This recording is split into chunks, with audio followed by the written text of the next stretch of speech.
TV. Manuel Bennett. Kabanata 131,140, dalhin ka para hamanin sila. Umuungol. Isang dragon chant ang umalingaw sa buong martial arts field, na naging sanhi ng manhid ng eardrums ng lahat at manginig ang katawan. Dragon chant. Dragon chant ba talaga to? Diyos ko! Anong klaseng boxing method ito? Gulat na sigaw ng mga tao, puno ng labis na pagtataka ang kanilang mga mata. Ang ipinakita ni Manuel Bennett ay eksaktong isang set ng mga paraan ng boxing na pinangalanang Emperor Dragon Fist, na tumugma sa Nine Heavens Dragon Control Sutra. Bagamat kakapasok lang niya sa pinto, medyo nakakakilabot na ang kapangyarihang may lalabas niya. Sa isang iglap, boom! Ang suntok na ibinato ni Manuel Bennett ay malakas na bumangga sa espadang ibinato ni Liu Shengyuemo, na nagdulot ng malakas na dagandong. Parang may kulog na gulat na sumabog sa field. Ilang sandali pa. Naghihintay na magkalat ang liwanag at ang tunay na chi. Sunod-sunod na itinaas ng mga tao ang kanilang mga mata. Tanging makita na ang hilt na lang ang natitira sa kamay ni Liu Shengyuemo. Ang buong espada ay nabasag na sa isang piraso ng scrap iron, nakakalat sa lupa. Nang makita ang eksenang ito, lahat ng naruroon ay natigilan. Gaano kakilakilabot na basagin ang espada sa kamay ni Liu Shengyuemo sa isang suntok. Gayunpaman, bago pa makapag-react si Liu Shengyuemo, kumislap ang figure ni Manuel Bennett, nag-iwan ng after-image, at sumugod kay Liu Shengyuemo. Sa sandaling malapit na siya, naghagis ng suntok si Manuel Bennett. Agad na nag-react si Liu Shengyuemo, itinaas ang kanyang mga braso para mabilis na hamarang. Boom! Ang suntok na ito ay tumama sa mga braso ni Liu Shengyuemo, na nagdulot ng matinding ingay. Si Liu Shengyuemo ay napasigaw sa sakit, ang kanyang katawan ay itinaas mula sa lupa at lumipad palabas. Ang mga braso naman niya, basag-basag na. Hindi tumigil si Manuel Bennett, patuloy pa rin siyang sumugod pasulong, ibinato ang ikatlong suntok. Si Liu Shengyuemo, na lumilipad palabas, ay natakot at mabilis na binuksan ang True Chi Shield para lumaban. Ngunit hindi ito napigilan. Boom! Ang ikatlong suntok ay direktang nabasag ang True Chi Shield ni Liu Shengyuemo, at pagkatapos ay tumama ng malakas sa kanyang dibdib. Lumuwa ng maraming dugo si Liu Shengyuemo, direktang lumipad palabas ng pinto, at bumagsak ng husto sa lupa. Ang ikatlong suntok na ito ay hindi lamang nabasag ang kanyang buong buto ng katawan, nasugatan ang kanyang mga panloob na organo, ngunit nabasag din ang kanyang tiyan. Sa makatuwid, lahat ng tatlong malalakas na lalaki mula sa Socorro Country ay naging mga talunan. Sa isang iglap, ang buong martial arts field ay muling natahimik, at ang katahimikan ay mabigat. Humihingal ang lahat, bumibilis ang tibok ng puso, at tinitigan nila si Manuel Bennett sa parang nanunood ng Diyos. Masyadong malakas. Masyadong malakas sa sukdulan. Ang master-level powerhouse na si Liu Shengyuemo ay talagang na-scrap ni Manuel Bennett na may tatlong suntok. Master Perfection. Sa tingin ko ang cultivation ni Mr. Bennett ay nakapasok na sa kaharian ng Master Perfection. Hindi napigilan ni Ralph Jordan ang pagkabigla sa kanyang puso at napasigaw. Talagang Master Perfection. Kung hindi, paanong madaling talunin ni Mr. Bennett si Liu Shengyuemo? Si Jerry Chaplin ay nanginginig sa boses, ganap na nasakop ng lakas ni Manuel Bennett. May posibilidad ba na si Mr. Bennett ay isang dakilang Grandmaster? Napalunok si Brandon Skinner, at nagtanong. Hinding-hindi.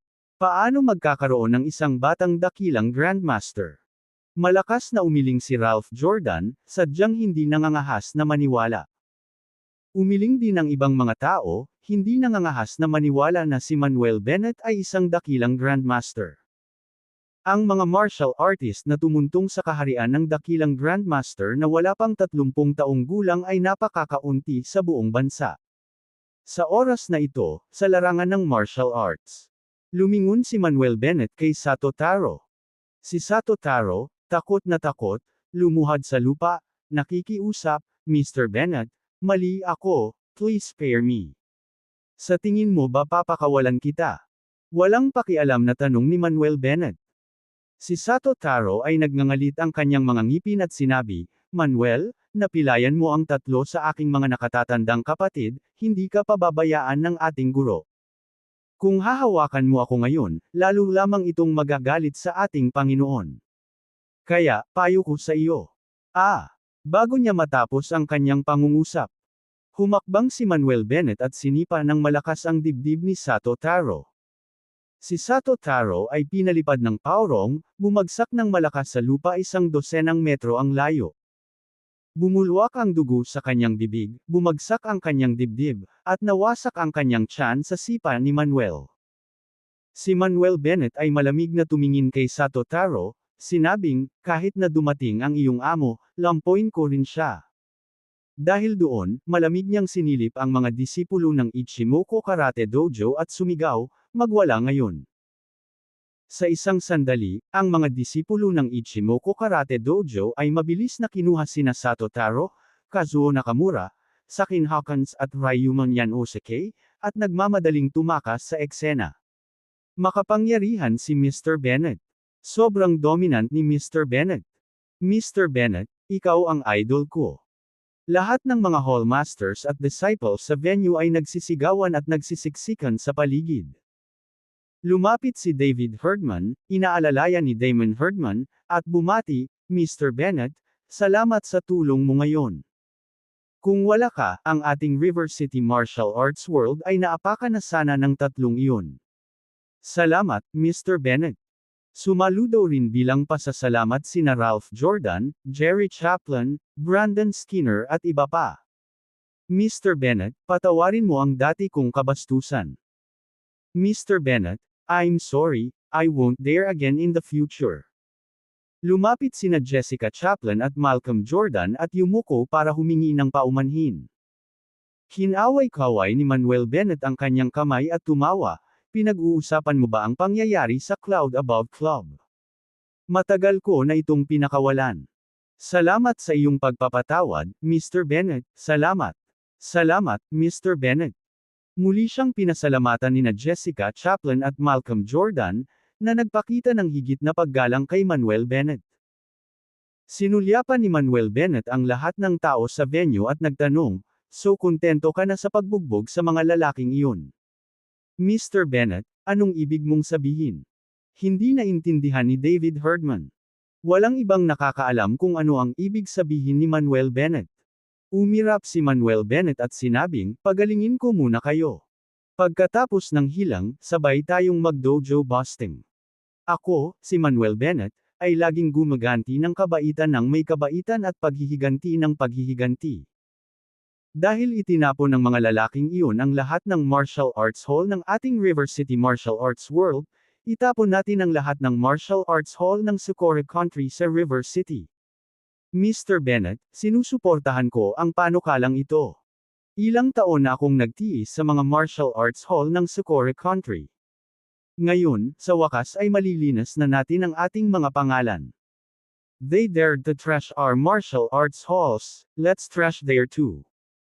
Ipaalam sa kanila na kami, ang East Nation Martial Artists, ay hindi ganoon kadaling ay-bully. Gawin natin ito sa ganitong paraan, at tingnan kung maglakas loob silang magpakitang gilas muli sa ating bansa. Ang lahat ng mga guro ng bulwagan at mga disipulo ay nagpahayag ng kanilang pagsang-ayon, ang kanilang mga puso ay tumitibok sa pananabik at pagsinta.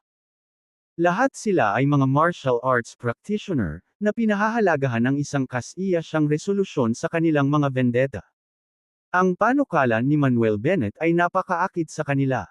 Bukod dito, hindi labag sa batas ang paghamon sa martial arts hall ng bawat isa. Pagkatapos, sinimulan ni Manuel Bennett na gamutin at pagalingin ang lahat ng mga nasugatan, kabilang si David Herdman at iba pa. Matapos ang gamutan ay halos gumaling na ang kanilang mga sugat na lalo lamang nilang iginagalang at hinangaan si Manuel Bennett. Namumukod tanging martial arts. Pambihirang kasanayan sa medikal. Kahanga-hanga ang binatang ito. Fair na. Si Manuel Bennett kasama ang lahat ay sumakay sa kotse at umalis sa Heaven Martial Arts Hall. Kabanata 132, Kabanata 132, ugali ng tulisan. Silangang distrito ng River City. Sa isang mataong at buhay na kalye, mayroong isang Socorro Sa isang mataong at buhay na kalye, mayroong isang Socorro Country Martial Arts Hall. Ang martial arts hall na ito ay tinawag na Ichimoku Karate Dojo, na itinatag ni Sato Taro. Sa sandaling na itatag ang Ichimoku Karate Dojo, mabilis itong nagdulot ng isang wave ng registration fever. Maraming kabataan mula sa East Nation ang sabik na mag-sign up at matuto ng karate. Sa sandaling ito, sa entrance ng martial arts hall, dalawang kabataang lalaki mula sa Socorro Country, nakasuot ng puting martial arts na uniforme na may itim na sinturon sa kanilang baywang at kahoy na bakya sa kanilang mga paa, ang nakatayo sa pasukan, nag-uusap. Natatawang sinabi ng isa sa mga lalaking kwadrado ang mukha sa isang lalaking payat ang mukha, Mr. Tanaka, ngayon ay kinuha ng aming hallmaster si Mr. Nakamura, Mr. Kitada, at Mr. Silas Lewis upang hamanin ang iba pang martial arts hall. Natatakot ako na lahat ng 19 na martial arts hall na itinatag ng mga tao ng East Nation ay natalo na. Iyon ay inaasahan. Napangiti ang manipis na mukha ng binata, sinabing, ang River City Martial Arts World ay puno ng basura. Tiyak na tatapakan ni Mr. Nakamura at ng iba pa ang River City Martial Arts World sa ilalim ng kanilang mga paa at ipakikilala ang ating Socorro Country Martial Arts. Ha. Humagalpak ng tawa ang lalaking kwadrado ang mukha. Ngunit sa sandaling ito, ilang sasakyan ang nagmaneho mula sa malayo at huminto sa pasukan.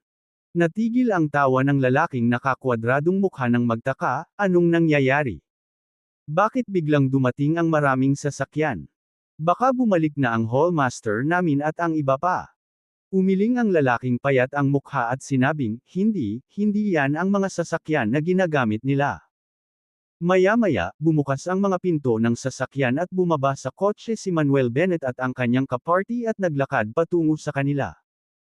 Nang makita ng lalaking kwadrado si Dolores Martel at ang iba pa, napabulalas siya ng may pagtataka. Hindi ba iyan ang Alliance Master ng River City Martial Alliance, si Dolores Martel at ang kanyang mga tao? Anong nangyayari? Bakit sila dumating? Hindi ba dapat na hospital silang lahat matapos bugbugin ni Mr. Nakamura at ng iba pa? Mukhang nagtataka rin ang lalaking payat ang mukha. Habang ang dalawang lalaki ay natulala, si Manuel Bennett at ang kanyang partido ay lumapit na. Sa puntong ito, ang mga naglalakad sa kalye ay nagtipon-tipon sa paligid, iginuhit ng kaguluhan, at handang panoorin ang kaguluhan. Anong gusto mong gawin? Malamig na tanong ng lalaking kwadrado ang mukha sa basag na wika ng East Nation. Ano sa tingin mo ang gusto naming gawin? Tinuya ni Manuel Bennett ang dalawa, mariing sinabi, kami, ang mga tao ng East Nation, ay palaging naniniwala sa gantimpala. Dahil pinangunahan ng iyong hallmaster ang isang grupo para hamanin ang ating martial arts halls, natural na ibabalik namin ang pabor. Ano? Hamanin ang mga bulwagan.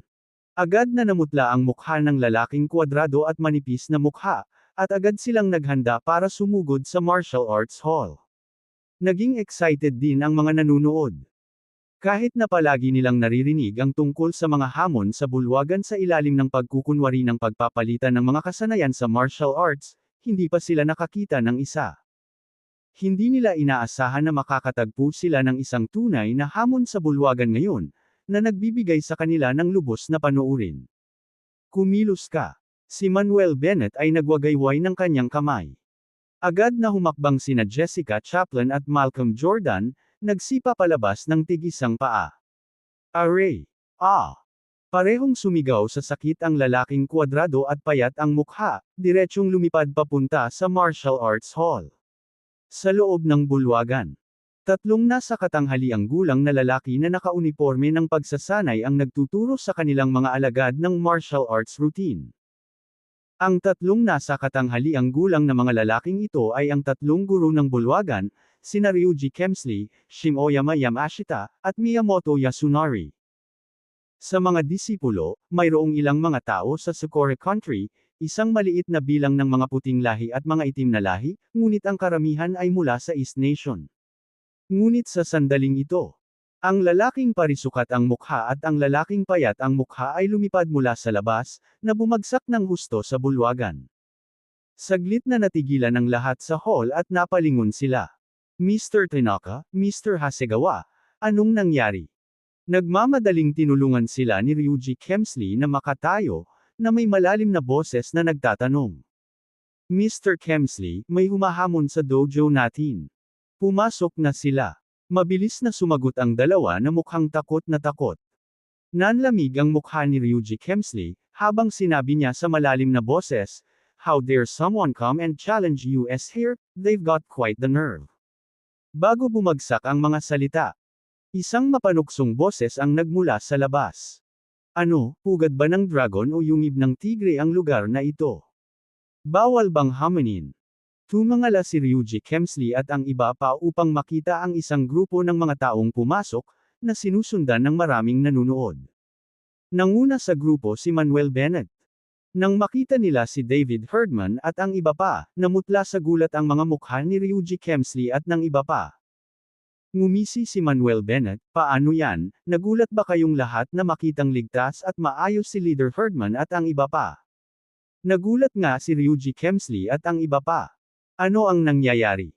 Hindi ba ang kanilang hallmaster ay dapat na manguna kay G. Nakamura, G. Kitada, at G. Silas Lewis na hamanin ang mga dojo? Bakit hindi nasaktan si David Herdman at ang iba pa, at sa halip, kumatok sila sa kanilang pinto? Bago pa maibuka ni Ryuji Kemsley ang kanyang bibig para magsalita, isang dalagang nakasuot ng puting martial arts uniform na may puting sinturon na nakatali sa kanyang baywang, na may disenteng figure at makapal na makeup, ang humakbang pasulong. Ipinatong niya ang kanyang mga kamay sa kanyang balakang at malungkot na sinabi, "Ang East Nation ay isang bansa ng kagandahang asal, at dinala mo ang napakaraming tao upang hamanin ang aming dojo. Wala ka bang kahihiyan?" Ang babaeng ito ay si Alexandra West, isang estudyante dito. Sumali siya sa Ichimoku Karate Dojo dahil naramdaman niya na ang karate ng bansa ng Sakura ay talagang makapangyarihan at ang mga banyagang bagay ay mas mahusay, at dahil din sa gusto niya ang kanilang dojo master, si Sato Taro. Lumingon si Manuel Bennett para tingnan si Alexandra West, nakasimangot. Tumingin siya kay Alexandra West at nagtanong, "Tao ka ba ng Sakura Country?" Sinabi ni Alexandra West, "Ako ay mula sa East Nation." Malamig na tanong ni Manuel Bennett, "Dahil ikaw ay isang tao mula sa East Nation, kung gayon bakit ka nagsasalita para sa mga taong Sakura Country?" Sinabi ni Alexandra West, "Bagaman ako ay talagang mula sa East Nation, nahihiya ako sa iyong mga aksyon. Ang iba ay mahusay na nagpapatakbo ng kanilang mga paaralan ng martial arts, ngunit pumunta ka dito upang hamanin sila, ito ay simpleng pag-uugali ng bandido." Sa mga salitang ito, ang mga mukha ni David Herdman at ng iba pa ay nagdilim. Hindi nila inaasahan na ang sarili nilang mga kababayan ay papanig talaga sa mga taga Sakura Country at tatawagan pa silang mga bandido. Agad ding nagalit si Manuel Bennett, "Alam mo ba kung bakit tayo pumunta para hamanin ang dojo?" Hindi nasisiyahang sinabi ni Alexandra West, "Hindi ko alam kung bakit. Kung gayon hayaan mong sabihin ko sa iyo." Naging malamig ang mga tingin ni Manuel Bennett, at malakas na sinabi niya, "Noon pa lang, pinangunahan ng dojo master mula sa Ichimoku Karate Dojo ang isang grupo ng mga tao na hamanin ang ating East Nation Martial Arts Schools, na ikinasugat ng marami sa ating mga masters at mga disipulo. Ipinagyayabang pa ng mga iyon na gustong year-okan ang ating River City Martial Arts World sa ilalim ng kanilang mga paa. Ito ay dahil dito kaya tayo naparito upang hamanin ang dojo." Nang marinig ang mga salitang ito, naunawaan ng mga nanunood na dumating upang panuurin ang kaguluhan kung ano ang nangyayari. Kaya itong mga taong Sakura Country ang unang nagsimula ng gulo. Naglakas loob pa silang magyabang tungkol sa pagyurak sa ating River City Martial Arts World sa ilalim ng kanilang mga paa. Ang mga taong ito ay masyadong mayabang. "Kuya, I support challenging the dojo. We should teach these guys a lesson." Ang mga nagmamasid ay napuno ng matuwid na galit, na nagsasalita ng sunod-sunod. Maging ang marami sa mga estudyante ng East Nation na naruroon ay medyo naiinis. Ngunit biglang sumagot si Alexandra West, ano? Pinangunahan ni Master Sato ang mga tao na hamunin ang dojo na makipagpalitan ng kasanayan sa martial arts sa iyo. Nabugbog ka dahil hindi ka pantay ang kakayahan mo, tapos ngayon sumama ka sa napakaraming tao para maghiganti, anong klaseng kakayahan yan? Kung may kakayahan ka, hintayin si Master Sato at ang iba pa na bumalik at mag-duel one-on-one. Kabanata 133, Kabanata 133, sapat na ang isang tao. Nanlamig ang mga mata ni Manuel Bennett, at tinitigan niya ng mabuti si Alexandra West, na nagsasabing, kawili-wili, talagang kawili-wili. Kapag ang mga tao mula sa Socorro Country ay dumating upang sipain ang ating East Nation People's Martial Arts Hall, ito ay tinatawag na exchange at discussion. Kapag dinadala namin ang mga tao upang sipain ang kanilang bulwagan, tinatawag itong pag-uugali ng bandido. Miss, dahil gusto mo ang Socorro Country, ano pa ang ginagawa mo sa East Nation? Ngumisi si Alexandra West, sa tingin mo ba gusto kong manatili sa East Nation? Kung magkakaroon ako ng pagkakataon, tiyak na babaguhin ko ang aking nasyonalidad at manirahan sa Socorro Country. Huminga ng malalim si Manuel Bennett at sinulyapan ang mga apprentice ng East Nation na naroroon, at sinabing, ngayon ay may magagandang araw kayong mga tao, at nakakalimutan ninyo ang matinding puot sa nakaraan, iniisip na ang lahat sa Socorro Country ay mabuti. Ang Socorro Country National Street, Socorro Country Martial Club, Socorro Country School, at iba pa, ay itinatag sa East Nation, at sinimulan mong magsuot ng kimonos, pag-aaral ng mga gawi at kultura ng mga taong Socorro Country. Sa iyong paningin, lahat ng bagay tungkol sa Socorro Country ay mas maganda kaysa sa East Nation, at ang tagal mong nakaluhod, hindi ka na makatayo pa. Ngunit ang hindi mo alam ay ang kultura ng ating East Nation ang pinakamatanda at pinakanamumukod tanging sa mundo. Hindi mabilang na mga bansa ang sabik na matutunan ang ating kultura, ngunit gusto mong talikuran ang ating kultura at matutunan ang kultura ng ibang bansa. Para sa iyo, naaawa lang ako. Nang marinig ito, marami sa mga apprentice ng East Nation na naruroon ang namula at walang sinabi. Naantig din ang mga nanunood at walang humpay na bamantong hininga. Ngunit sumagot si Alexandra West, lahat ng bagay sa Socorro Country ay talagang mas mahusay kaysa sa East Nation. Kunin ang martial arts, halimbawa, ang martial arts ng Socorro Country ay talagang makapangyarihan. Sa kabaligtaran, ang martial arts ng East Nation ay marangya at pasikat lang ngunit hindi makaakyat sa entablado. Kahit na dumating ka upang sipain ang bulwagan, hindi ka makakakuha ng anumang kalamangan. Kasama sina Teacher Ryuji Kemsley, Teacher Shimoyama Yamashita at Teacher Miyamoto Yasunari dito, tiyak na mabubugbog ka at hahanapin ang iyong mga ngipin sa buong lupa. Gusto mong sipain ang bulwagan, hindi ba? Tara, sipain mo na lang. Bibigyan kita ng 100 lakas ng loob, ang lakas ng loob mong sipain. Bago pa matapos ni Alexandra West ang kanyang mga salita, umakbay si Malcolm Jordan at sinampal ng malakas ang mukha ni Alexandra West. Napasigaw si Alexandra West at tumilapon sa impact.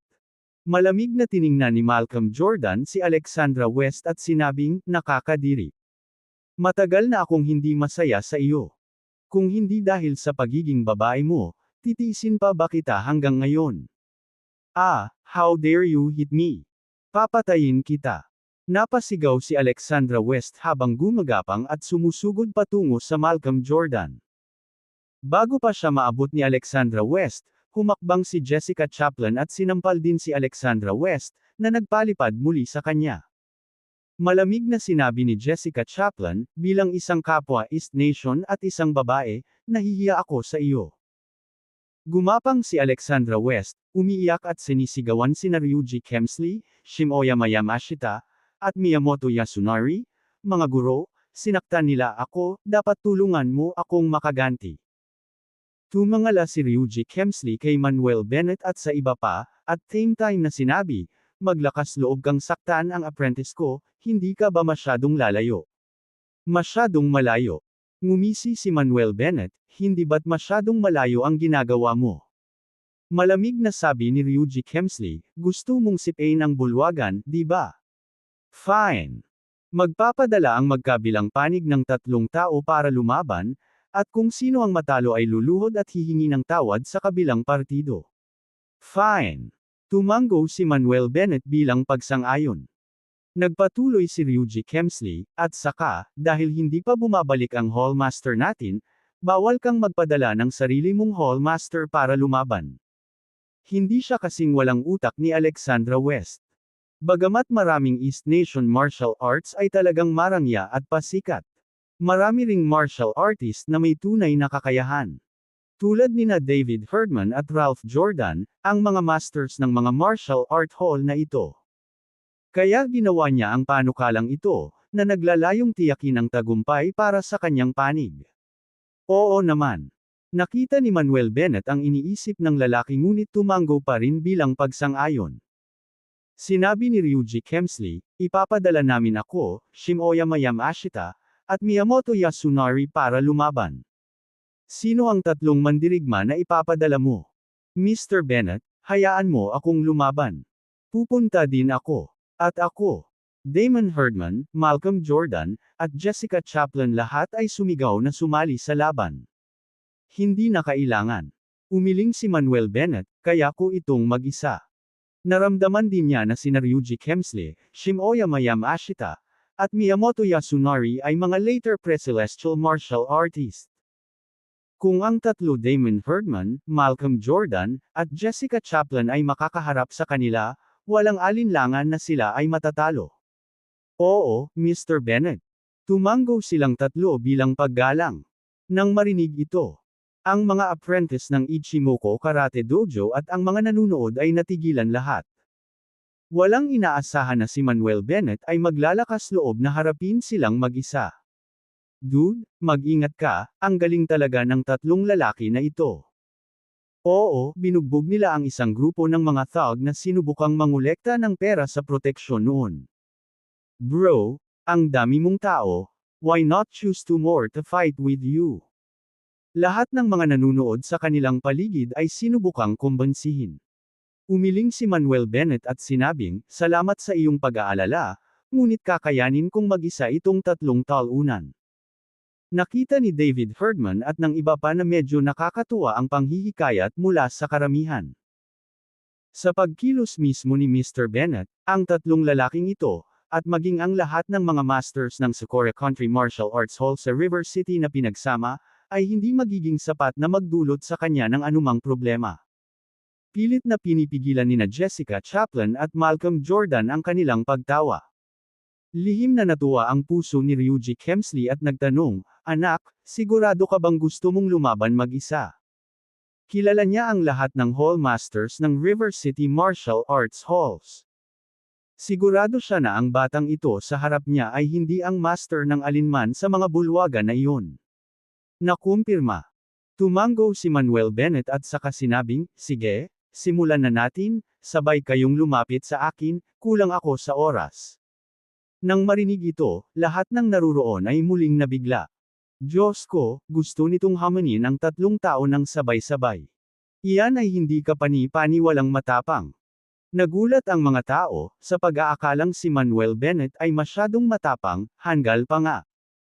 Hinimok ni Alexandra West si Ryuji Kemsley, Teacher Kemsley, dahil sabik na sabik ang batang ito na bugbugin, pagbigyan mo na lang siya.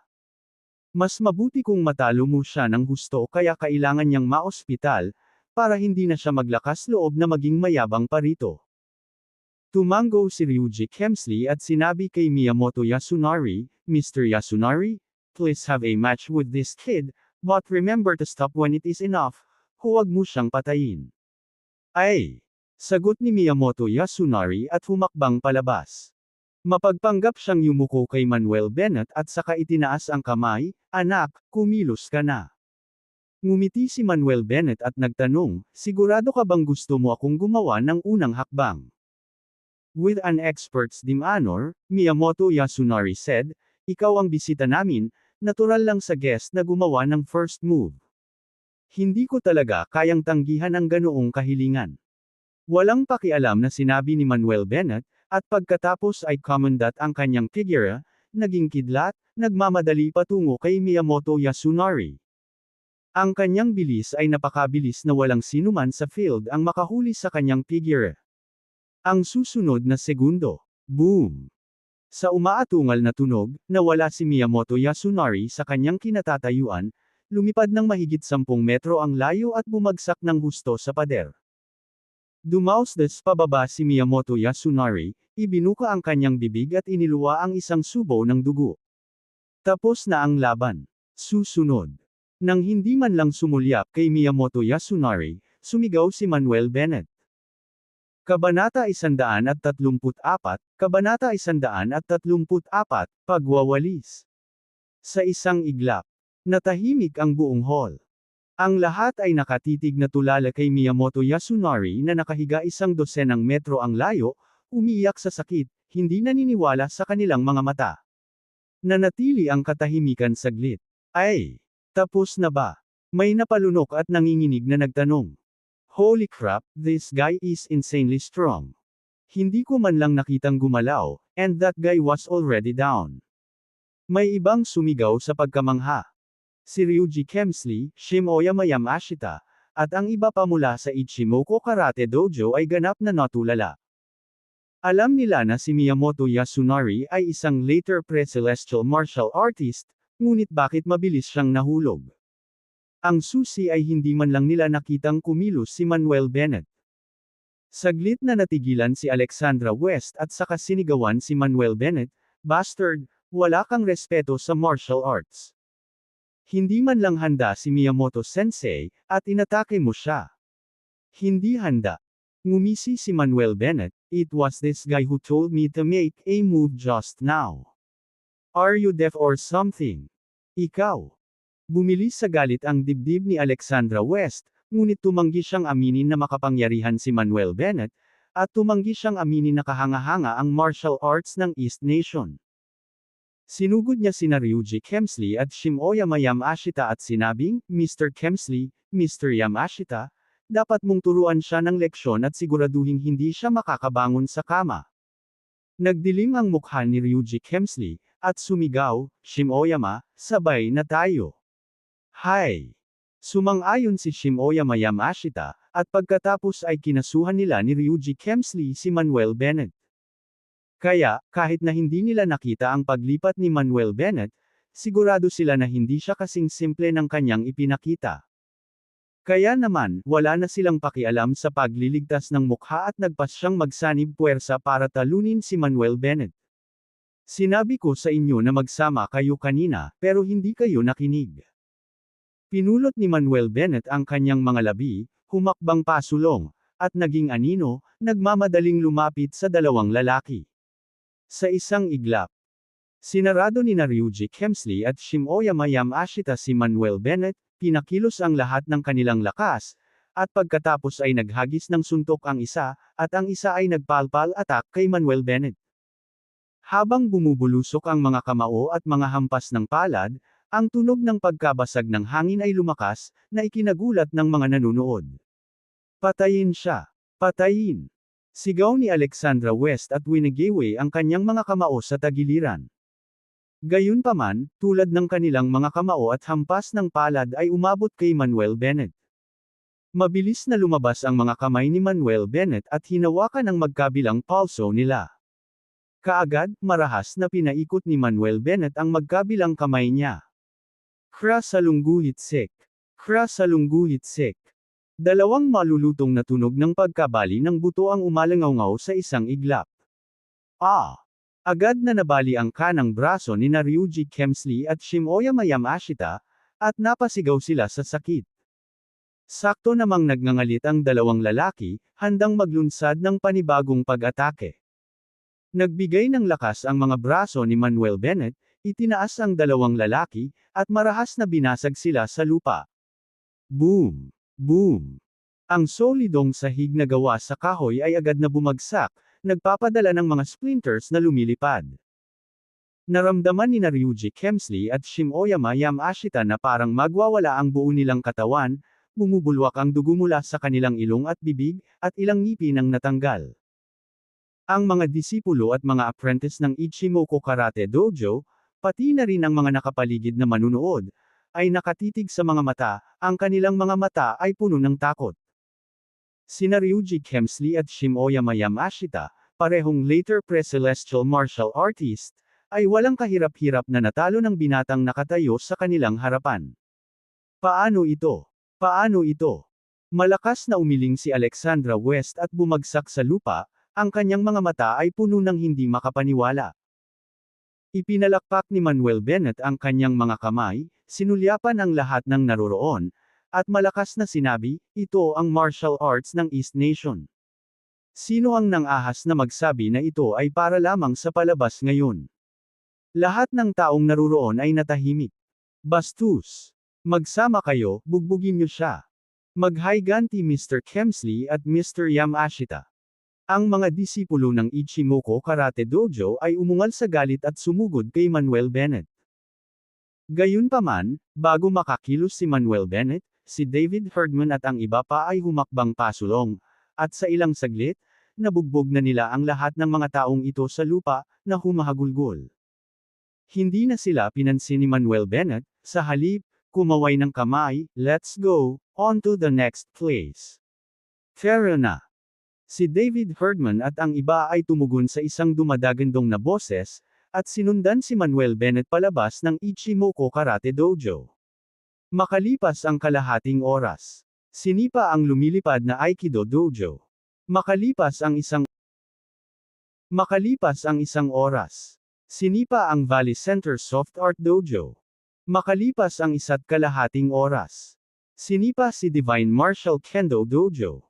Sa mga sumunod na oras, pinangunahan ni Manuel Bennett si David Herdman at ang iba pa na sipain ang 28 martial arts dojo na itinatag ng Socorro Country sa River City, na winali silang lahat.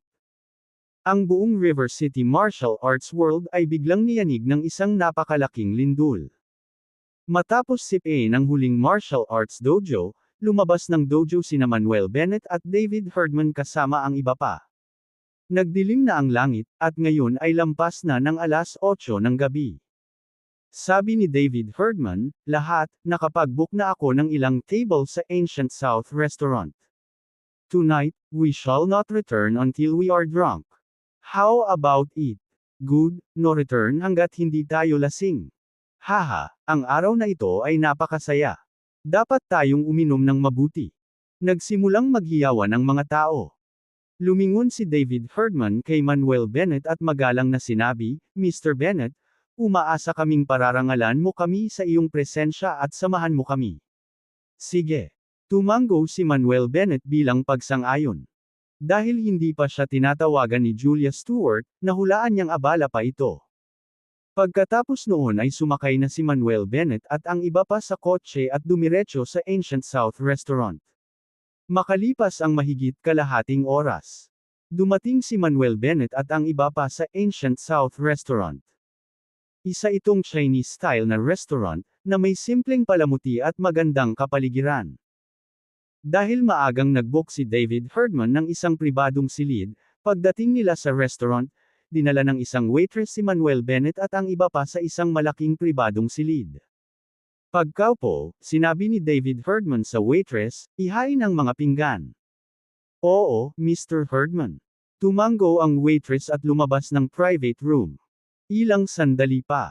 Lahat ng uri ng masasarap na pagkain ay inihain, at bawat mesa ay may ilang bote ng beer. Sinabi ni David Herdman kay Damon Herdman, Cale, magbuhos ng alak para sa lahat.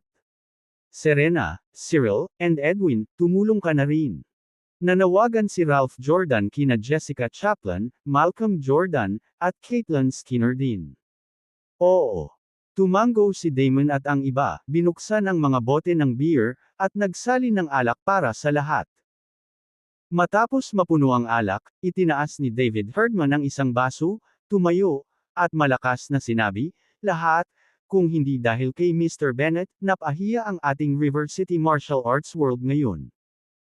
Kung hindi dahil kay Mr. Bennett, hindi natin magagawang walisin ang 28 martial arts dojo ng Sakura Country at mailabas ang ating galit. Kaya, nag-aalok muna ako ng toast kay Mr. Bennett. Mabuti, kailangan. Tinulungan tayo ni Mr. Bennett ng matuwid, at lagi nating tatandaan ito sa ating mga puso. Mr. Bennett, kung may kailangan ka sa hinaharap, ipaalam mo lang sa amin. Itinaas ng lahat ang kanilang salamin at tumayo. Si Manuel Bennett ay nahawa rin ng kapaligiran. Nagtaas siya ng baso, tumayo, at malakas na sinabi, mula ngayon, lahat kayo ay kaibigan ko, kaya sa hinaharap, kung mayroon man sa inyo ay may anumang mga issue, huwag mag-atubiling makipag-ugnayan sa akin. Cheers! Cheers!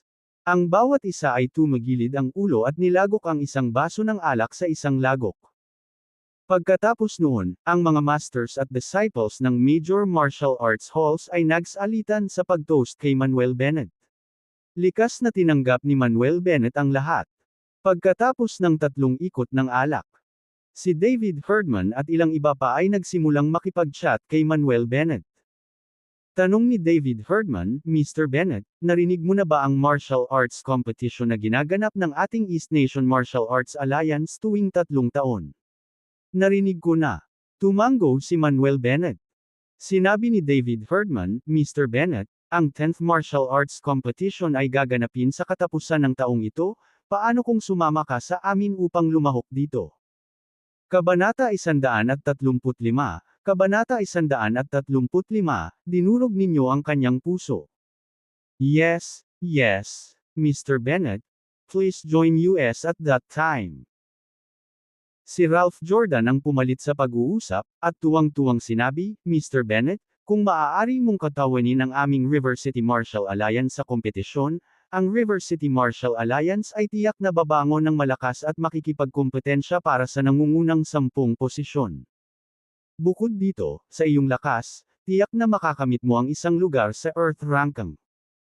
Sinabi ni Jerry Chaplin, sa lakas ni Mr. Bennett, paano siya makakasiguro ng isang lugar sa Earth Ranking? Sa palagay ko, may mga kwalifikasyon si Mr. Bennett na hamanin ang nangungunang 10 sa Earth Ranking. Siyempre, napakalakas ni Mr. Bennett na hindi lang niya kayang hamanin ang Earth Ranking, kundi maging ang Sky Ranking. Sumimangot din si Brendan Skinner.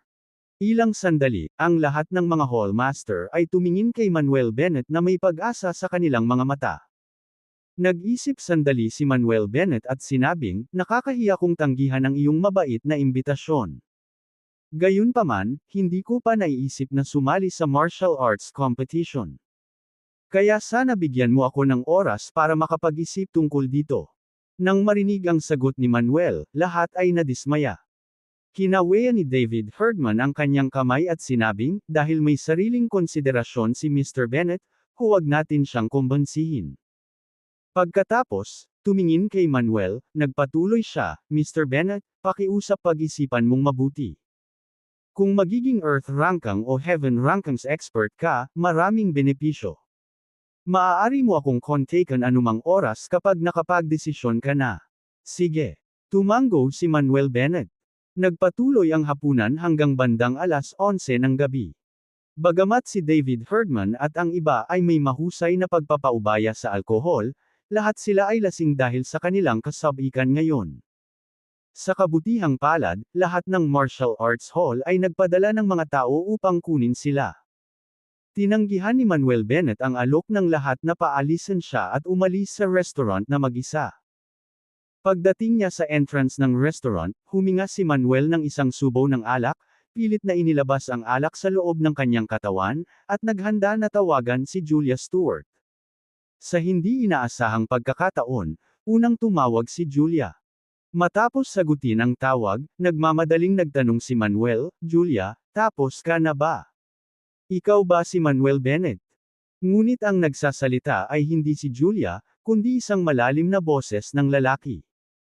Pinaikit ni Manuel ang kanyang mga mata at nagtanong sa malalim na boses, sino ka?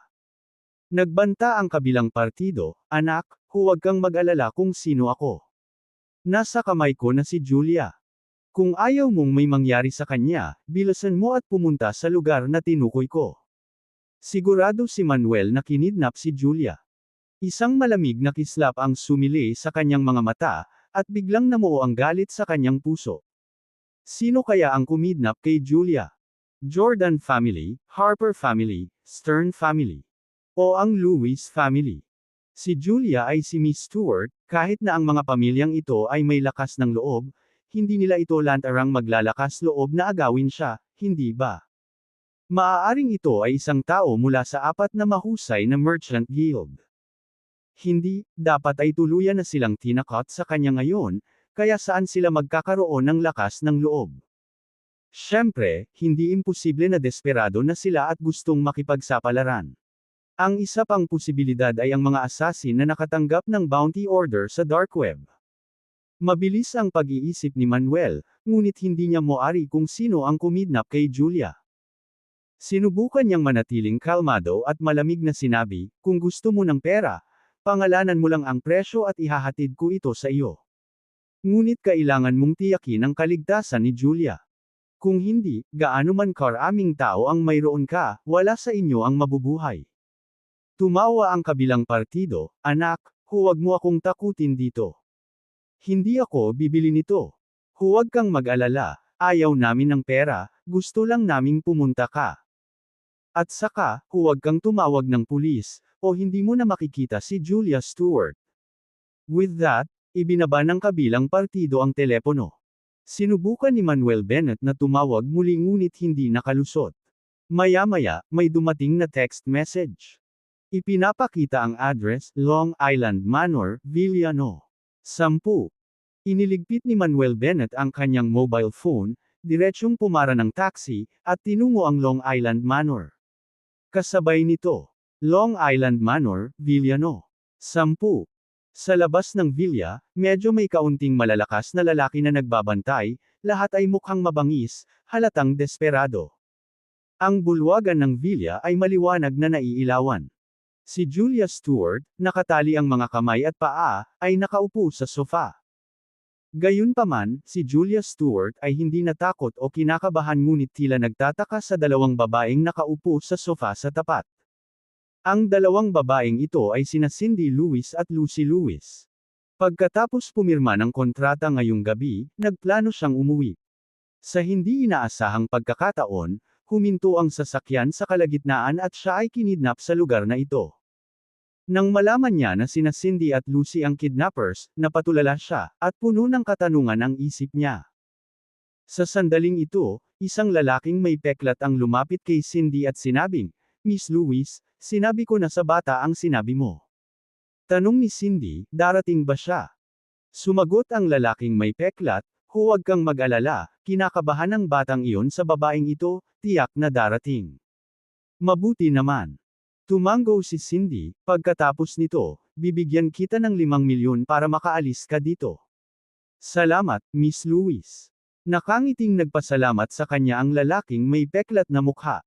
Tinitigan ni Julia Stewart ang dalawa at sinabing, Cindy Lewis, Lucy Lewis, ano ang gusto mong gawin? Alam mo bang krimen ang ginagawa mo? Ngumisi si Lucy, Miss Stewart, syempre alam natin na krimen iyon, pero ano? Hanggat wala tayong papatayin at sinusuportahan tayo ni Young Master Jordan, walang mangyayari sa atin. Kung ano ang gusto naming gawin, hindi ka ba malinaw tungkol dito? Ginagawa namin ito para lumuhod si Manuel Bennett sa harap namin at humingi ng tawad, para ibaba niya ang ulo niya sa amin minsan. Mabangis din na sinabi ni Cindy, sapat na sa amin ang bastard na iyon sa panahong ito. Bukod dito, halatang may kakayahan siyang iligtas ang aking lolo, ngunit tumanggi siyang gawin iyon. Galit ako sa kanya, galit na galit ako sa kanya. Huminga ng malalim si Julia Stewart at sinabing, bakit hindi mo mahanap ang mga dahilan sa iyong sarili? Noong unang dumating si Manuel Bennett sa River City, kung naging mas mabait ka pa sa kanya, hindi niya hahayaang may mamatay nang hindi siya tinutulungan. Bagamat hindi ko pa siya gaanong nakakasama, sa tingin ko ay kilalang kilala ko na siya.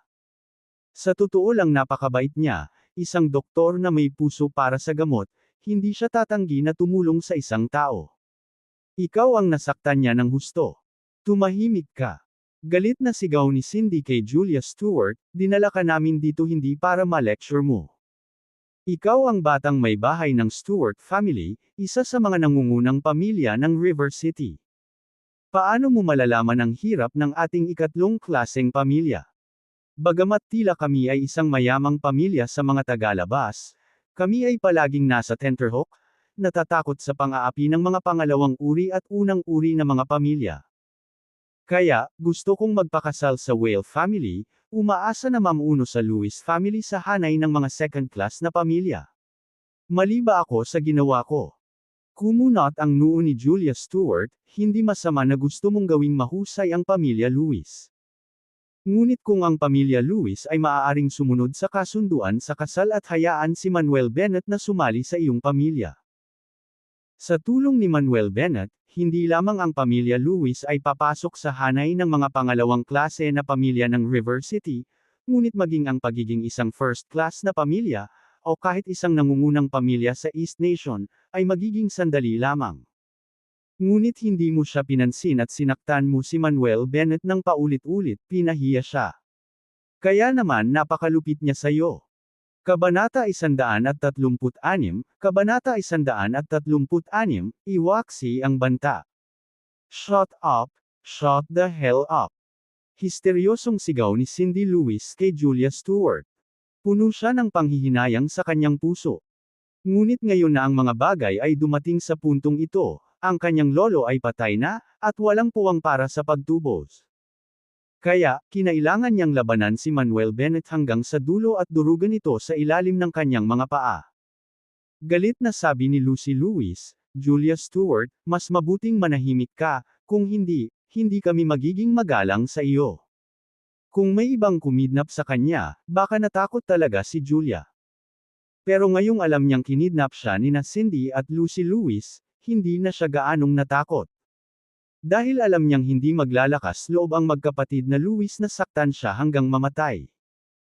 Kaya, tumangala siya kina Cindy at Lucy Lewis at sinabing, ipinapayo ko sa inyo na palayain ako sa lalong madaling panahon. Basta't binitawan mo ako ngayon, kaya kong magpanggap na walang nangyari ngayong gabi. Kaya huwag mong gawing big deal ito. Kapag lumaki na ito, kahit si Silas Jordan ay hindi ka na mapoprotektahan. Sa tingin mo ba ay tuluyan ng masira si Silas Jordan sa pamilya Stewart para sa kapakanan ng pamilya Lewis? Nang marinig ito, bahagyang nagbago ang mukha ni Cindy, sa pag-aakalang may katuturan ito. Mabilis na sinabi ni Lucy Lewis, ate, huwag kang magpaapekto sa kanyang mga salita. Sinabi na niyang Master Jordan na pag-aari na natin siya, kaya tiyak na paprotektahan niya tayo. Tumango si Cindy Lewis at malamig na sinabi kay Julia, Julia Stewart, dumating na sa puntong ito. Hindi na tayo titigil ngayon. Ngayong gabi, dapat nating makita si Manuel Bennett, ang asong bastard. Dapat lumuhad siya sa harap natin at humingi ng tawad. Huminga ng malalim si Julia, napagtanto na ang dalawang ito ay lampas sa pagliligtas, na nabulag ng puot. Wala nang saysay pa ang sasabihin. Ngayon ay nag-aalala siya na kung talagang dumating si Manuel Bennett, magiging pabigat ito sa kanya. Gayunpaman, nakatali siya ngayon at wala siyang magawa. Tulad ni Julia Stewart na nawala sa kanyang mga iniisip. Biglang may mga yabag mula sa labas. Nakita niya ang dalawang malalakas na lalaki na sinasamahan ang isang binata sa loob, kasunod ang isang malaking grupo ng mga tao. Manuel Bennett. Bulalas ni Julia nang makita ang banihag na binata. Sa katunayan, ito ay Manuel Bennett. Ang pakikitungo sa mga taong ito ay dapat na isang piraso ng cake para kay Manuel Bennett. Pero nag-aalala siyang baka masaktan si Julia kapag lumaban, kaya hindi na lang siya nanlaban at pinapasok siya ng mga ito. Julia, huwag kang mag-alala, ayos lang ako. Pinapanatag siya ni Manuel Bennett. Bastard, sa wakas nandito ka na. Anak, may gagawin kami sa iyo ngayong gabi. Natuwa agad sina Cindy at Lucy Lewis. Tiningnan ni Manuel Bennett sina Cindy at Lucy Lewis na may komplikadong ekspresyon sa kanyang mga mata.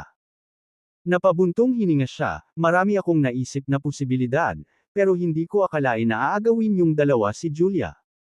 Ngumisi si Cindy Lewis, ano, hindi mo ba naisip na magagawa natin ang ganito? Hindi ko talaga akalain. Umiling si Manuel Bennett at nagpatuloy, akala ko kahit matapang ka, hindi ka aabot ng ganito. Kahit si Silas Jordan at ang kanyang mga tao ay hindi nang ahas na gawin ito, ngunit ikaw ay nagpatuloy at ginawa ito. Hindi ko alam kung matapang ka o tanga. Hindi mo ba naisip ang kahihinatnan ng paggawa nito? Mga kahihinatnan. With a mocking laugh, Cindy Lewis said, sabihin mo sa akin, anong kahihinatnan ang haharapin natin? Mahinahong sinabi ni Manuel Bennett, ang pagkidnap kay Julia ay makukulong ka ng hindi bababa sa 3 taon, at hindi mo lang siya kikidnap, iligal mo rin siyang ikinulong. At least 3 taon pa iyon. Nangangahulugan iyon na kailangan mong gumugol ng hindi bababa sa 6 na taon sa bilangguan. Sa tingin mo ba sulit na gawin ito? Bastard, huwag mo kaming subukang takutin. Galit na sigaw ni Cindy Lewis, kung kidnap natin siya at iligal na ikinulong, ngunit hanggat pinuprotektahan tayo ni Young Master Jordan, walang paraan na makukulong tayo. Umiling si Manuel Bennett at sinabing, kapag lumaki ang insidenteng ito, kahit si Silas Jordan ay hindi ka na mapoprotektahan. Nakatadhana kang makulong. Ikaw. Magsasalita pa lang sana si Cindy Lewis, pinutol ni Lucy, ate, huwag mo nang pakialaman ang batang ito. Tinatakot ka lang niya. Habang sinasabi niya ito, tumingin siya kay Manuel Bennett na may masamang tingin sa kanyang mga mata, bastard, kung gusto mong iligtas si Julia Stewart, mas mabuting gawin mo ang sinasabi namin. Hanggat lumuhad ka ngayon sa amin at humingi ng tawad, hayaan mong mabali ang mga paa mo sa mga tauhan namin, pakakawalan namin si Julia Stewart. Manuel Bennett, huwag kang makinig sa kanila, hindi sila maglalakas loob na saktan ako. Mariing umiling si Julia Stewart kay Manuel Bennett. Tumahimik ka, o papatayin kita. Lumapit ang lalaking may galos sa mukha at hinawakan ang lalamunan ni Julia Stewart. Namula ang mukha ni Julia at nahihirapan siyang huminga. Naglabas si Lucy Lewis ng punyal at iwinagayway ito sa harap ng mukha ni Julia. Bastard, kapag hindi mo ginawa ang sinasabi namin, laslasin ko ang mukha niya. Isang malamig na kislap ang sumili sa mga mata ni Manuel Bennett, at tumaas ang kanyang galit.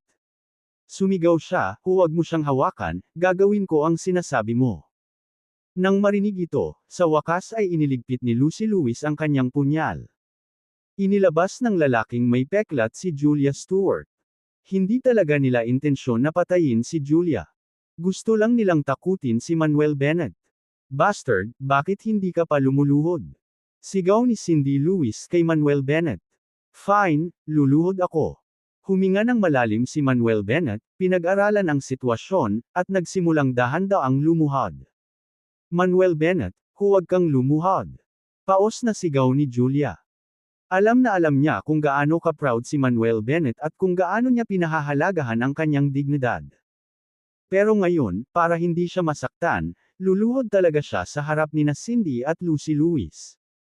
Bakas sa mukha ni Cindy at Lucy Lewis ang pananabik habang sumisigaw sila, lumuhod. Lumuhod. Lumuhod.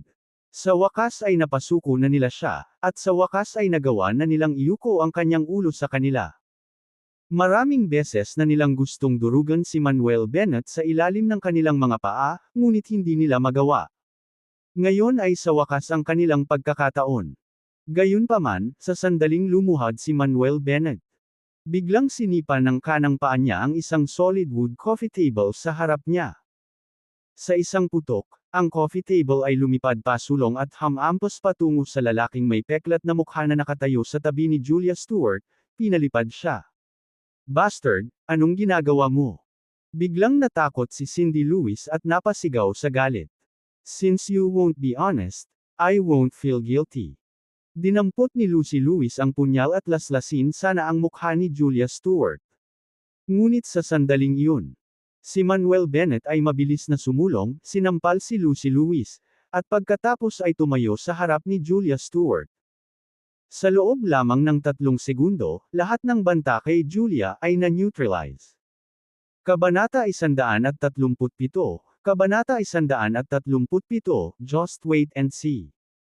Sa isang iglap, lahat ng taong naroroon ay natigilan, natulala, at hindi nakaimik. Halatang hindi nila inaasahan na biglang sasabog si Manuel Bennett. Ang susi ay, napakabilis ng paglaban ni Manuel Bennett, napakabilis na walang makareact. Hindi pinansin ni Manuel Bennett ang gulat na mga tingin ng mga tao at sa halip ay pumulot ng fruit knife sa lupa at pinutol ang mga lubod sa kamay at paa ni Julia Stewart. Julia, tumayo ka sa likod ko at huwag kang gagalaw. Malumanay na paalala ni Manuel Bennett sa kanya. Manam. Tumango si Julia Stewart. Nang tumingin siya sa lalaking nasa harapan niya, nakaramdam siya ng matinding seguridad. Hanggat naroon ang lalaking ito, hindi na magiging mapanganib ang lahat ng panganib. Tinakpan ni Lucy Lewis ang kanyang mukha, sumisigaw at bumangon, umuungal, ano ka pa natutulala? Sayangin mo siya. Nang marinig ang mga salita ni Lucy, ang mga desperado na naroroon ay nagsimulang kumilos, handang sumugod kay Manuel Bennett. Tumingin si Manuel Bennett kay Lucy Lewis at malamig na sinabi, sigurado ka bang gusto mong gawin ito? Kapag nagawa mo ito ay isang karagdagang krimen. Sa oras na iyon, ikaw at ang iyong kapatid na babae ay kailangang manatili sa bilangguan ng hindi bababa sa 10 taon. Ikaw bastard, sinusubukan mo pa akong takutin. Sumigaw si Lucy Lewis, baliin ang mga binti at kamay ng taong ito, at bibigyan kita ng dagdag na 10 milyon. Nang marinig na makakakuha sila ng isa pang 10 milyon, nagliwanag ang mga mata ng mga desperado, at wala na silang pag-aalinlangan, nagmamadaling pumunta kay Manuel Bennett. Tumayo si Manuel Bennett sa harap ni Julia Stewart, pinatumba ang mga desperado na nagtangkang sumunggab sa kanya isa-isa. Wala pang ilang minuto. Nahulog ang kalahati ng 20 o higit pang mga desperado sa bulwagan. Isinabot ni Manuel Bennett ang kanyang daliri sa natitirang 10 plus desperado at nginisyan, hindi mo ba ako lulumpuhin? Halika, ituloy mo. Ang 10 o higit pang mga desperado ay nag-alinlangan, hindi nang ahas na lumapit muli. Nalaman din nila na ang tila mahina at payat na binata na nasa harapan nila ay sobrang lakas at hindi nila kayang pasukuan. Sa pag-iisip nito, ang 10 o higit pang mga desperado ay tumalikod, handang tumakas. Gusto mong tumakbo? Hindi pwede. Malamig na sigaw ni Manuel Bennett, at direktang naglabas ng isang bungkus ng pilak na karayom mula sa kanyang storage ring at itinapon ang mga ito. Whoosh! Whoosh! Whoosh! Ang mga pilak na karayom ay sumipol, tumusok sa mga binti ng 10 plus na mga desperado. Naramdaman na lang ng 10 o higit pang mga desperado na namamanhid ang kanilang mga paa bago sila bumagsak sa lupa. Nang makitang ang 20 o higit pang mga taong kinuha nila ay natambo lahat, namutla ang mga mukha ni Cindy Lewis at Lucy Lewis, at agad silang natulala. Hindi nila inaasahan na mauuwi sa kabiguan ang kanilang maingat na binalak na pagkidnap. Nang makitang wala na ang banta, nakahinga ng maluwag si Julia Stewart at sinabing, Manuel, alis na tayo. Go! Bakit tayo pupunta? Malamig na sinulyapan ni Manuel Bennett sina Cindy at Lucy Lewis at sinabing, pinili ko na paulit-ulit na pabayaan sila, ayokong harapin sila, ngunit patuloy nila akong pinupukaw. Sa tingin ba nila ay magaan ako? Kaya kung iligtas ang kanilang buhay, ngunit dapat nilang bayaran ang halaga para dito. Kaya't ipadala natin sila sa kulungan para magsisi. Ngumisi si Cindy Lewis, bastos ka, kung titingnan mo ang sitwasyon ngayon, malinaw na ikaw ang nanakit ng tao. Walang nakakakita na inagaw natin si Julia Stewart. Hanggat hindi natin aminin, walang makakaalam. Ano ang mahalaga kung aminin mo o hindi? Ngumisi si Manuel Bennett at direktang kinuha ang kanyang mobile phone mula sa kanyang bulsa at pinatugtog ang recording. Bago pumasok, binuksan niya ang recording sa kanyang telepono sa layuning ipako ang mga krimen ni Cindy at Lucy Lewis. Nang marinig ang nilalaman ng recording, ang mga mukha ni Cindy at Lucy Lewis ay namutla, at ang kanilang mga katawan ay nagsimulang manginig. Narinig mo ba yun? Pinatay ni Manuel Bennett ang recording at sinabing, pareho kayong umamin sa mga krimen ng kidnapping, unlawful detention, at intentional injury. Sa tingin mo ba makakatakas ka sa kalamidad sa bilangguan? Cindy Lewis gritted her teeth, you bastard, you're so despicable. Ngumisi si Manuel Bennett, kung tungkol sa pagiging kasuklam-suklam, wala akong malapit sa inyo. Sumimangot si Lucy Lewis, paano kung may recording ka, anak ng asungot? Sa tulong ni Young Master Jordan, hindi na tayo makukulong. Talaga. Pinaikit ni Manuel Bennett ang kanyang mga mata, na nagsasabing, tingnan natin ang tungkol dyan. Pagkatapos nito, agad na tumawag ng pulis si Manuel Bennett. Makalipas ang kalahating oras, pumasok ang isang grupo ng mga lalaking nakauniporme sa pangunguna ng isang medyo may edad na. Pagtingin sa bulwagan, nagtanong ang nasa katanghaliang gulang na lalaki, ako si Jonah Steele, ang pinuno ng pangkat ng sangay ng East District. Sino ang tumawag ng pulis? Ako iyon. Sagot ni Manuel Bennett. Sinabi ni Jonah Steele, pakipaliwanag ang sitwasyon. Nang walang anumang pag-aalinlangan, si Manuel Bennett ay tapat na ipinaalam kay Jonah Steele ang kasalukuyang sitwasyon at hinayaan siyang makinig sa recording. Kasabay ng pagpapaliwanag ni Lucy Lewis, palihim na nagpadala ng text message si Cindy sa kanyang pamilya. Matapos marinig ang recording, ikinaway ni Jonah Steele ang kanyang kamay, alisin mo silang lahat. Sa isang iglap, lahat ng nakauniporme na lalaki ay sumugod, kinuha sina Cindy Lewis at Lucy Lewis, pati na rin ang lahat ng mga desperado na naruroon, at umalis sa villa. Kinausap ni Jonah Steele sina Manuel Bennett at Julia Stewart, please follow me back to the station to give a written statement. Sige. Tumanggo sina Manuel Bennett at Julia Stewart bilang pagsang-ayon. Kasunod nito, umalis ang grupo sa villa at nagtungo sa East District Branch. Samantala, sina Lucy at Cindy ay dinala para sa pagtatanong, habang sina Manuel Bennett at Julia Stewart ay nanatili sa lugar ng opisina upang magbigay ng nakasulat na pahayag. Kasabay nito, Lewis Family Villa, sa Bulwagan. Napakatapang ng dalawang bastos na ito. Naglakas loob pa silang mag-attempt ng kidnapping, at ang target ay si Miss Stewart. Umuungol sa galit si Channel Lewis, hindi mapigilan ang kabog ng dibdib. Mula nang mamatay si Vic Lewis, si Channel Lewis ang naging may-ari ng Lewis family. Sa panahong ito, naging abala siya sa pamamahala sa industriya ng pamilya at pagpapatatag ng katayuan nito.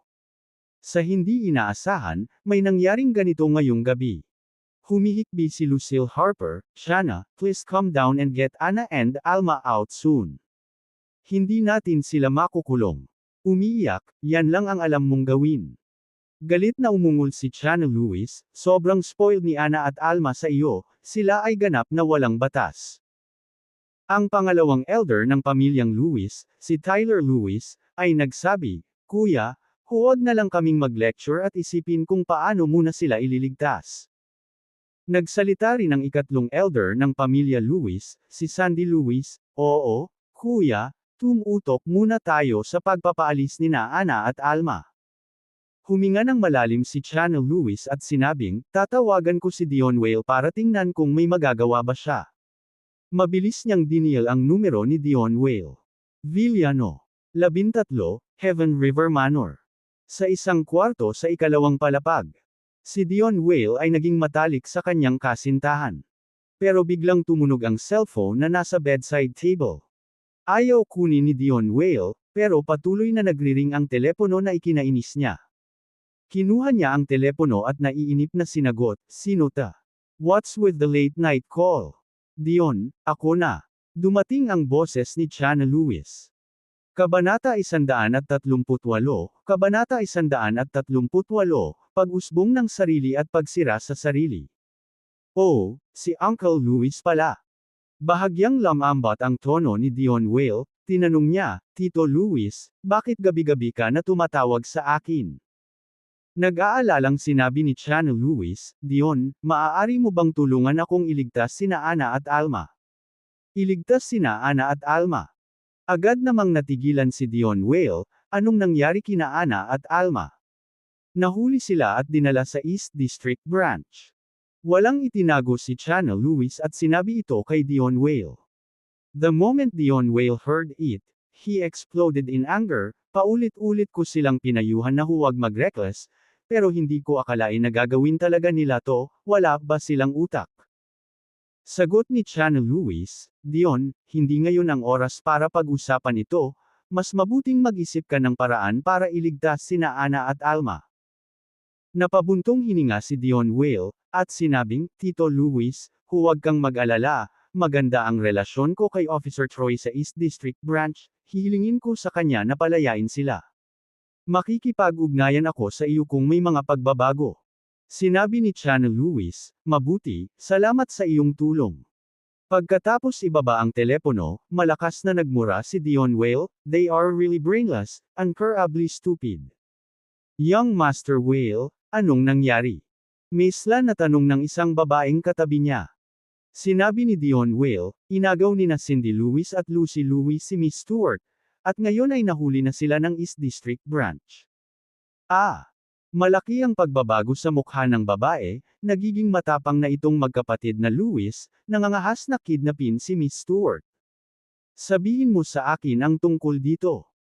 Umiling si Dion Whale, anyways, Cindy is technically my fiancé and I have not got the Lewis family's industry yet, so I can't fall out with them. Tulungan na lang natin sila. Pagkasabi noon, kinuha ni Dion Whale ang kanyang mobile phone at tumawag. Sa sangay ng East District, si Manuel Bennett at Julia Stewart ay gumagawa ng record. Ngunit sa sandaling iyon, isang nasa katanghaliang gulang na lalaki na may buzz cut ang lumabas sa isang silid kasama sina Cindy Lewis at Lucy Lewis. Ang nasa katanghaliang gulang na lalaki ay ang pinuno ng East District Branch, si Victor Gordon. Nang makita sina Manuel Bennett at Julia Stewart na gumagawa ng record, mayabang na naglakad sina Cindy at Lucy Lewis. Pinag-cruise ni Cindy Lewis ang kanyang mga braso sa kanyang dibdib, buong pagmamalaking sinabi ko sa iyo, magiging maayos kami, hindi ka naniniwala ka na ba ngayon? Ngumisi din si Lucy Lewis, tulala ka, sa palagay mo ba ay mapapakulong tayo ng maliit na isyu na ito? Masyado kang walang muwang, di ba? Kung sinabi ni Officer Troy na okay lang kami. Napangiti din si Victor Gordon kay Julia Stewart, Miss Stewart, misunderstanding lang po ito, kalimutan na natin. Hindi mo na kailangang gumawa ng record, pwede ka nang umalis. Tumangala si Manuel Bennett kay Victor Gordon, at sinabing, Opisyal Troy, sa ngayon ay mayroon tayong parehong pantao at pisikal na ebidensya, sigurado ka bang hindi ito pagkakaunawaan? Kumunat din ang noo ni Julia Stewart, Opisyal Troy, kidnapong ito, hahayaan mo na lang ba sila? Kung gagawin mo talaga ito, tatawagan ko ang aking lolo ngayon din. Walang magawa si Victor Gordon sa kanyang mukha. Maging ito ay Julia Stewart, o Cindy at Lucy Lewis, hindi rin siya nang ahas na masaktan. Ngumiti siya at sinabing, Miss Stewart, magpakita tayo ng awa kapag kaya natin. Sabi ng pamilya Lewis, handa silang humingi ng tawad, kaya kalimutan na natin ito. Tinatawagan ko ngayon si Lolo. Agad na nadismaya si Julia Stewart, at kinuha ang kanyang mobile phone, naghahanda na tumawag. Julia, hindi mo na kailangang guluhin ang lolo mo, hayaan mo akong hawakan ito. Ani Manuel Bennett, bago inilabas ang kanyang mobile phone para tawagan si Nathaniel Lloyd. Matapos ang tawag, inilagay ni Manuel Bennett ang kanyang mobile phone. Cindy Lewis contemptuously said, Idiot, kahit sinong tawagan mo, hindi tayo mahihirapan. Talaga. Sumigaw din si Lucy Lewis, sa tulong mula sa Whale at Jordan families, imposibleng makulong tayo.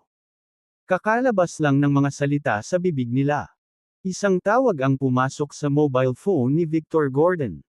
Binigyan ni Victor Gordon ang kanyang caller display ng isang sulyap, sa sobrang gulat ay tumalon siya bago mabilis na sinagot ang telepono. Oo, Thunder Leader, naiintindihan ko. Matapos tapusin ang tawag, sinabi ni Victor Gordon, Miss Lewis, dalawa, hindi ka pa makakaalis. Bakit? Nagdilim ang mukha ni Ana, di ba sabi mo pwede na tayong umalis? Sabi ni Victor Gordon, tumawag lang si Thunder Leader mula sa General Office at sinabing kukunin niya ang kaso. So, this case is none of my business now. May pinadala si Thunder Leader, kaya hindi kayo makaalis. Ito. Sinama ng tingin ni Ana si Manuel Bennett, Pagkatapos ay dial ang numero ng kanyang tahanan. After the call, Anna gritted her teeth and said, "Bastard, sabi ng tatay ko gagawa siya ng paraan para sa atin, huwag mo na bang isipin na makulong tayo?" Mukhang relaxed si Alma at sinabing, "Sis, huwag kang mag-alala, basta pumasok si Young Master Jordan, ligtas tayo." Hindi na masyadong nagsalita si Manuel Bennett, tahimik lang siyang naghintay. Hindi siya naniniwalang tutulungan talaga ni Silas Jordan ang dalawang walang utak na babaeng ito. Samantala, Luis Family Villa. Lalong nag-aalala si Chana Luis, tumawag lang si Ana para sabihing handa na silang umalis, pero tinawagan ni Manuel Bennett ang Thunder Bureau ng River City General Administration. Ngayon gustong kunin ni Thunder Leader ang kaso. Sinabi ni Tyler Lewis, "Kuya, tawagan ka agad si Dion, hilingin sa kanya na makipag-ugnayan kay Young Master Jordan." Hanggat papasok si Young Master Jordan, kahit ang Thunder Leader ay kailangang palayain sila. "Sige, ako na ang tatawag." Tumango si Chana Lewis at dinil ang number ni Dion. Heaven River Manor, Villano. 13. Si Dion Whale ay nakasandal sa kama at naninigarilyo, naghihintay ng balita nang dumating ang tawag. Napatingin siya sa caller display at sumagot. "Tito Luis, kamusta na? Nakalabas na ba sina Ana at Alma?" Dion, noong una ay pinayagang umalis sina Ana at Alma, ngunit ang Manuel Bennett na iyon ay nakipag-ugnayan sa Thunder Leader, ngayon ay kinuha na ng River City General Administration ang kaso. "Dion, pwede mo bang makausap si Young Master Jordan at humingi ng pabor sa kanya? Kami, ang pamilyang Lewis, ay may utang na loob sa kanya at maglilingkod sa kanya magpakailanman." "Sige, hayaan mo akong kausapin si Young Master Jordan." Napabuntong hininga si Dion ng I-end ang tawag, saka dinil ang numero ni Silas Jordan. Sinagot ang tawag. Magalang na sinabi ni Dion, "Young Master Jordan, si Dion ito, pasensya na kung naabala pa kita. Magsalita ka, anong nangyayari?" Dumating ang boses ni Silas Jordan. "Young Master Jordan, narito ang bagay." Isinalaysay ni Dion kay Silas Jordan ang pangyayari ngayong gabi. Matapos marinig si Dion, tumahimik ang kabilang banda. Makalipas ang ilang minuto, mataimtim na sinabi ni Silas Jordan, "Dion, bagaman maaari kong ipalutas sa aking panganay na tiyo ang problemang ito. Ngunit, ang aking panganay na uncle ay abala sa pakikipaglaban kay Flint Lockwood, sa tingin mo ay maaari siyang makialam sa kritikal na yugtong ito." Nagpatuloy si Dion, "Young Master Jordan, sinabi ni Uncle Luis na hanggat handa kang tumulong, ang pamilya Luis ay walang hanggan na mga pribilehiyo sa pangingisda, kaya..." Malamig na tumawa si Silas Jordan, "Maraming third class na pamilya ang River City, hindi ko kailangan ang pamilya Luis. Ang pamilya ng Jordan ay tiyak na nangangailangan ng mga kaalyado, ngunit mas gusto namin na walang mga hanggal." Ito. Naintindihan naman agad ni Dion ang ibig sabihin ni Silas Jordan. Casual na sinabi ni Silas Jordan, "Sige, Dion, hindi mo na kailangang makiusap para sa pamilya Lewis. Tungkol naman sa dalawang hanggal na babaeng ito, hayaan mo silang mapunta sa impyerno." With that, ibinaba ni Silas Jordan ang telepono. Kabanata 139, Kabanata 139 na mga desperado na Lewis Family Sisters. Umiling si Dion Whale at saka tinawagan si Derek Lewis. Pagka-connect ng tawag, boses ni Derek ang bumungad. "Dion, anong sabi ni Young Master Jordan? Tutulong ba siya?" Saglit na nag-alinlangan si Dion at sumagot, "Tito Lewis, ngayong may kinalaman ang Thunder Leader sa bagay na ito, sinabi ni Young Master Jordan na hindi nararapat na siya ang pumasok." "Ano?" Biglang natarante si Derek, "Dion, pakiusap ulit kay Young Master Jordan. Hanggat may iligtas niya sina Ana at Alma, handang bayaran ng pamilya naming Lewis ang anumang halaga." Napabuntong hininga si Dion at sinabing, "Tito Lewis, kung sinabi ni Young Master Jordan na hindi siya makikialam, tiyak na hindi siya papayag. Dapat kang mag-isip ng ibang paraan." Pagkatapos noon ay ibinaba na ni Dion ang telepono. Lewis Family Villa. Napatitig si Derek Lewis sa nakadisconnectang telepono at napahiga sa sofa. "Kuya, anong sabi ni Dion?" Tutulong ba si Young Master Jordan? Nagmamadaling tanong ni Tyler Lewis. Derek, sabihin mo lang sa amin, tutulong ba si Young Master Jordan o hindi? Nag-aalalang tanong din ni Lucille Harper. Derek Lewis shook his head with a devastated expression. Sinabi ni Dion na dahil kasama ang Thunder leader, hindi na makikialam si Young Master Jordan sa pagkakataong ito. Nang marinig ito, natahimik si Tyler at ang iba pa. Sumigaw si Lucille na parang baliw, makulong ba talaga sina Ana at Alma? Hindi, talagang hindi. Derek, mag-isip tayo ng ibang paraan. Ano pa bang mga paraan doon? Nabaluktot sa galit ang mukha ni Derek habang umuungal, kahit si Young Master Jordan ay hindi makakatulong, sino pa ba ang maaasahan natin sa River City? Sinabi ko sa kanila na huwag pakialaman ang batang iyon na si Manuel Bennett, ngunit hindi sila nakikinig. Wala akong magagawa sa bagay na ito. Pagkatapos noon, galit na sumugod si Derek sa itaas. Sumigaw si Lucille at bumagsak sa lupa, umiiyak ng mapait. Sa sandaling ito, sangay ng East District. Naka-cross arms sina Ana at Alma Lewis, kumpiyansa ng umingiti, at walang bakas ng gulat. Sa sandaling iyon, isang grupo ng mga tao na nakauniporme ang pumasok mula sa labas. Nanguna sa kanila ang isang dalagang may heroic aura, si Emma Cobb. Cobb team, nandito ka na. Nakangiting sinalubong siya ni Victor Gordon. Tumango si Emma Cobb at nagtanong, Mr. Gordon, nasaan sila?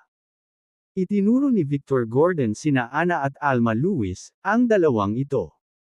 Sinulyapan ni Emma Cobb ang magkapatid at kumaway, alisin sila. Sa kanyang utos. Lumapit ang ilang lalaking nakauniporme at pinusisan sina Ana at Alma Lewis. Anong ginagawa mo? Hindi mo kami madakip. Napuno ng gulat ang mukha nina Ana at Alma. Nanlamig ang mga mata ni Emma Cobb at sinabing, nakagawa ka ng mga krimen. Bakit hindi kita madakip? Tinaas baba ni Ana ang kanyang baba at sinabing, kami ay kabilang sa pamilyang Lewis, at mayroon kaming napakagandang relasyon sa mga pamilyang Whale at Jordan. Kung maglakas loob kang arestuhin kami, tiyak na magdurusa ka sa kahihinatnan. Hindi naman natakot si Emma Cobb, wala akong pakialam sa mga pamilya mong Lewis, Whale, o Jordan. Kung gumawa ka ng krimen, dapat kang humarap sa batas. Si Manuel Bennett, na nakatayo sa malapit, ay sumulyap sa babae at napaisip, matuwid talaga ang babaeng ito. Nang makitang hindi natatakot si Emma Cobb, lalo pang natarante sina Ana at Alma. Nagmamadaling sinabi ni Ana, gusto kong tumawag sa telepono. Walang pasensya na kumaway si Emma Cobb, bilisan mo at tumawag ka. Huminga ng malalim si Cindy Lewis at mabilis na kinuha ang kanyang cellphone para tawagan ang kanyang ama, ngunit walang sumasagot. Pagkatapos, tinawag niya ang kanyang ina. Mabilis na sinagot ang telepono. Pagkatapos ng tawag, si Cindy Lewis ay ganap na natigilan, ang kanyang mukha ay namutla, at ang kanyang mobile phone ay nahulog sa lupa na may pop. Hindi pa rin alam ni Lucy Lewis ang nangyari at nag-aalalang nagtanong, ate, ano ang sabi ng pamilya natin? Wala ba tayong problema? Paprotektahan tayo ni Young Master Jordan, tama? Namula ang mga mata ni Cindy Lewis, at nabulunan siya, sabi ni nanay hindi tayo paprotektahan ni Young Master Jordan sa pagkakataong ito. Ano? Malaki ang pagbabago sa mukha ni Lucy Lewis, pakiramdam niya ay nanghina ang kanyang mga binti at halos malaglag. Malakas niyang ipinilig ang kanyang ulo, namutla ang kanyang mukha, imposible.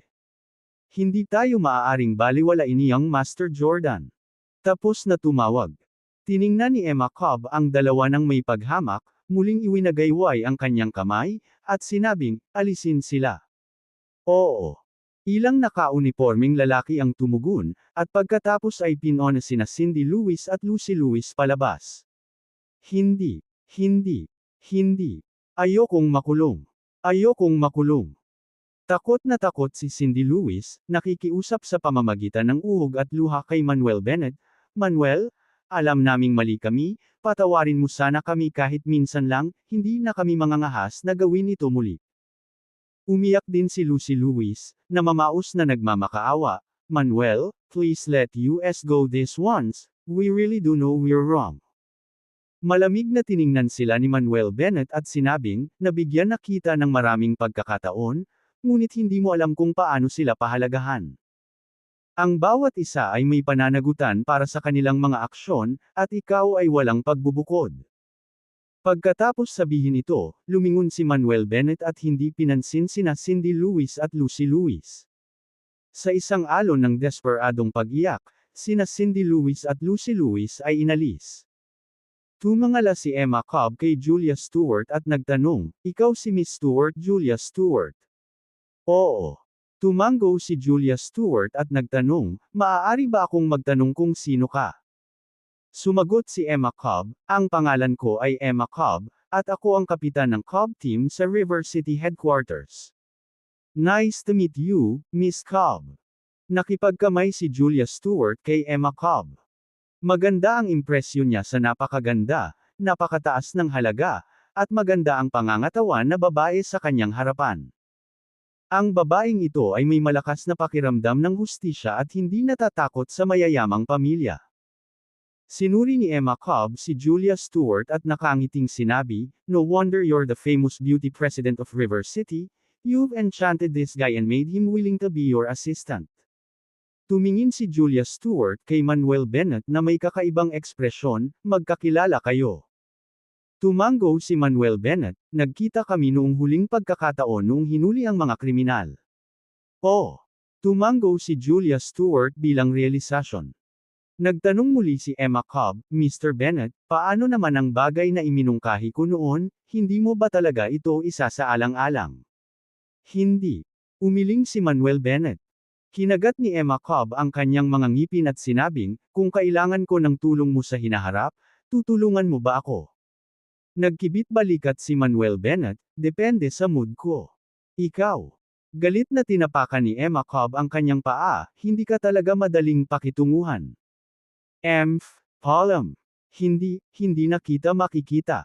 Matapos titigan si Manuel Bennett, galit na tumalikod at umalis si Emma Cobb. Pagkaalis ni Emma Cobb, curious na nagtanong si Julia Stewart, "Manuel, ano ang proposal ni Miss Cobb?" Walang magawa si Manuel Bennett, gusto ng babaeng ito na makatrabaho ko siya at huwag sayangin ang aking mga talento. "Nakikita ko." Tumango si Julia Stewart at pumikit, "But I found that Miss Cobb's eyes was not looking at you right." Ngumisi si Manuel Bennett, "Syempre hindi sila tama, dahil ang babaeng ito ay nasakop ko na, at hinahangaan niya ako." "Narcissist."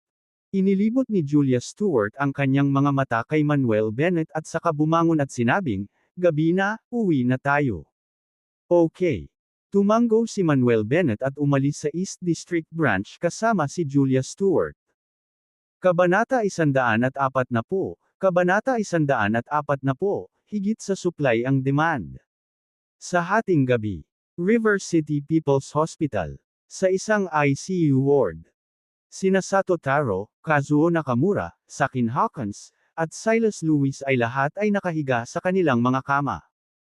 Bagamat wala na sila sa kritikal na kondisyon, nakakulong sila sa kanilang mga higaan sa natitirang bahagi ng kanilang buhay. Bukod dito, ang kanilang dantian ay nabasag, na naging imposible para sa kanila na magsanay ng martial arts. Para sa mga martial artist, ito ay mas hindi mabata kaysa sa kamatayan. Sa sandaling ito, ang mga masters ng mga pangunahing martial arts hall sa Sakura Country ay nagrereklamo sa apat na lalaki. Mr. Sato, Mr. Nakamura, Mr. Kitada, Mr. Silas Lewis, kailangan mong tumayo para sa amin. Masyadong kasuklam-suklam ang mga lalaki mula sa River City Martial Alliance, talagang pinalayas na nila ang lahat ng ating 28 martial arts hall at nasaktan ang marami sa atin. Hindi natin sila dapat pabayaan. Dapat nating bayaran sila para sa mga kahihinatnan. Nang marinig ang reklamo ng mga tao, nakaramdam ng inis si Sato Taro at ang iba pa. Nagnganga ang mga ngipin ni Silas Lewis at sinabing, "Lahat, makatitiyak ka, makikipag-ugnayan tayo kay Master sa loob ng 2 araw na ito at aanyayahan siyang pumunta sa East Nation." Mabangis din ang sinabi ni Sakin Hawkins, "Basta si Master ay handang kumilos, maging ang grupo ni David Herdman o itong batang Manuel Bennett, iisa lang ang kanilang dadaanan, ang kamatayan.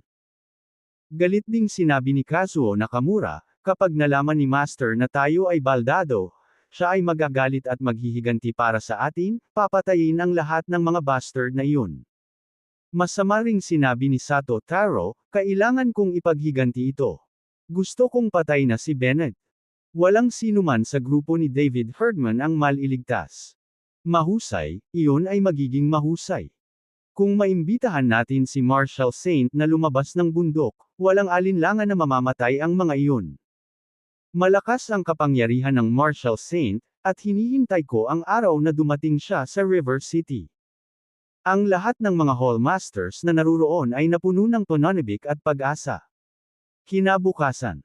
Pagdating pa lang ni Manuel Bennett at Julia Stewart sa kumpanya, dali-dali silang nilapitan ni Sonny Tolkien. President Stewart, sa wakas nandito ka na. Anong meron? Anong nangyari? Tanong ni Julia Stewart na may pagtataka.